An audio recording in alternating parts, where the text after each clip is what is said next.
everybody, welcome back to the channel. I have not been on here for a long time. I know that. I'm sorry for my absence. I wanted to come on and share a video with you because I've had this on my list for a while to share a garden, kind of a property update. If you can believe it, we've been in our home for 2.5 years.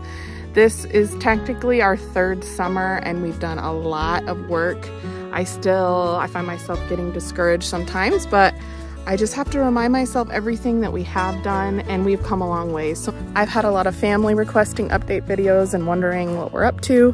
And so I've been meaning to do this for a long time. Okay, we are going to start this tour in our potager garden. This is back in 2022, and here it is now, summer of 2024. The dry creek bed feature is something that I have done before, and I just knew at this property I wanted to do it again. We have so many native stones that are just beautiful, and I think it just turned out really, really nice. This is a herb bed, and my herbs this year have just gone crazy. Again, back in 2022, so much work. Oh, look at the lush green grass.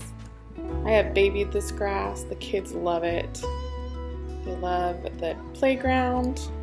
It's fun to fill this creek bed up and let them splash around on hot summer days.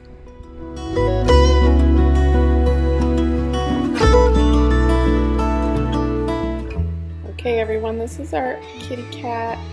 Her name is Chippy. She's so sweet. I'm going to walk you around to the front of the house and show you everything we've done there. Here we have a lot more native stones that I've used to frame garden beds. I really did that a lot, and I think it gives a nice cottagey feel. Sometimes it is hard to keep trimmed up, lots of weed eating. Again, here we are back in 2022. Mostly gravel. But I put a thick layer of cardboard down to help smother grass, discourage weeds, and then we filled it with some good garden soil. 2024, love it.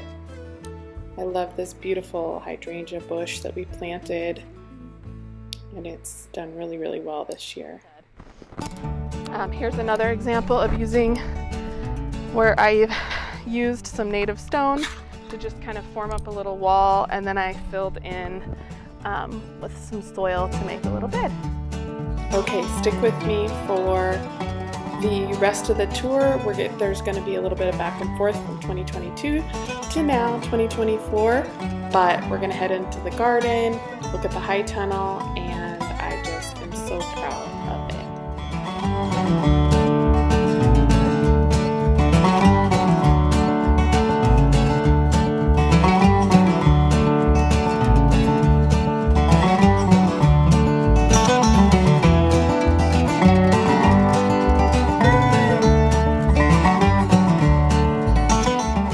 Eventually be where I do our larger garden with kind of no dig market style rows, not because we're going to be selling anything, but market style, meaning it'll produce a lot more. It was just more than we could do this year.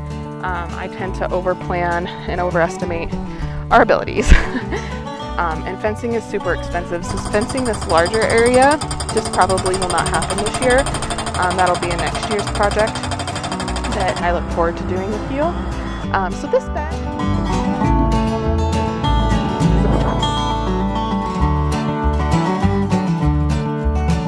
so here's our asparagus bed that we put in yesterday. My husband had these logs that he removed off the property.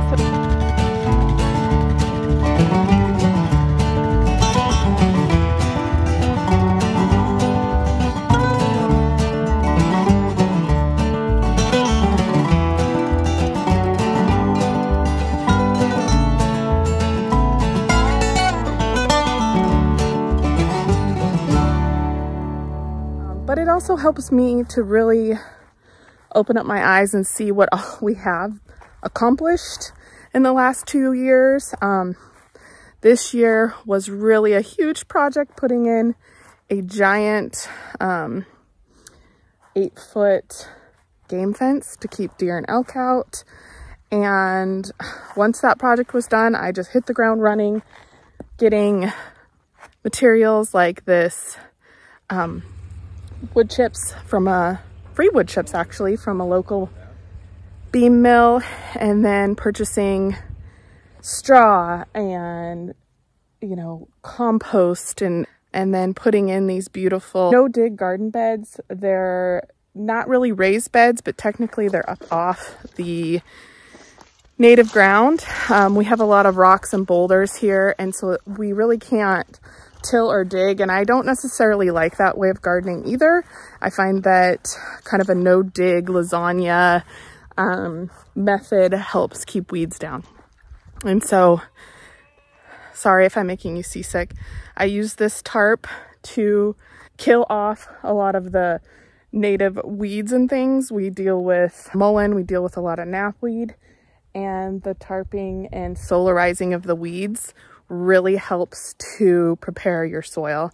I know there is some controversy about using the black plastic tarp to do that, but you know, your garden, your rules. This has worked really well for us in this particular environment. And you know, we killed off the native weeds for a whole summer. We solarized them, and then I just started building up the beds. How would you caption this video? Will work for food? I don't know. Will work for food? What? Will work for food?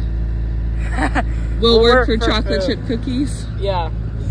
So when you're doing all this work, it's really hard to film it and share it while you're doing it. At least I find that difficult. So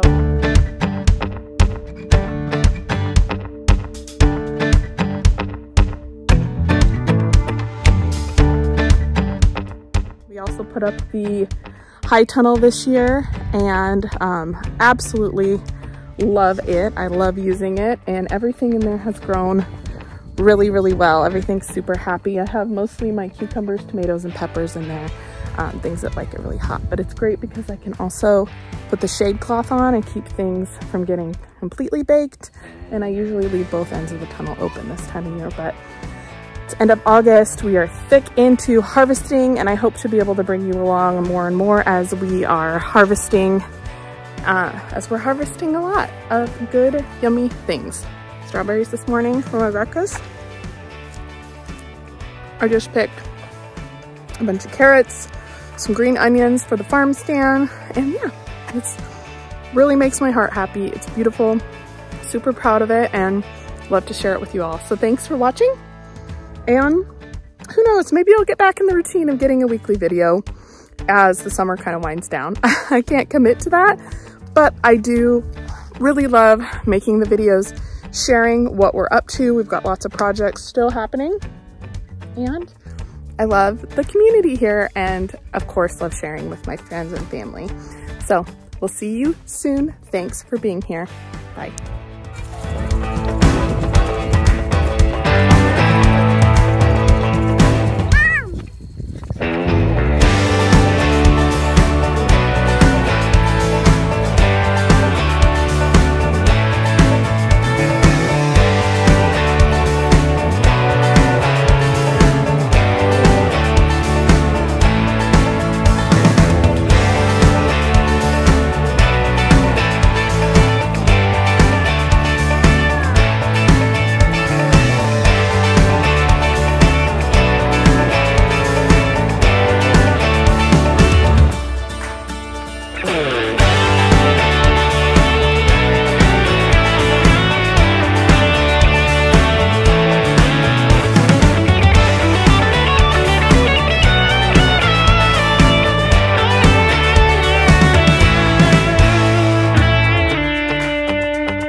And the sprinkler just came on and I'm gonna get wet. Hold on. Okay, I'm back. We don't need to water anyway because it's a beautiful, wet, rainy morning.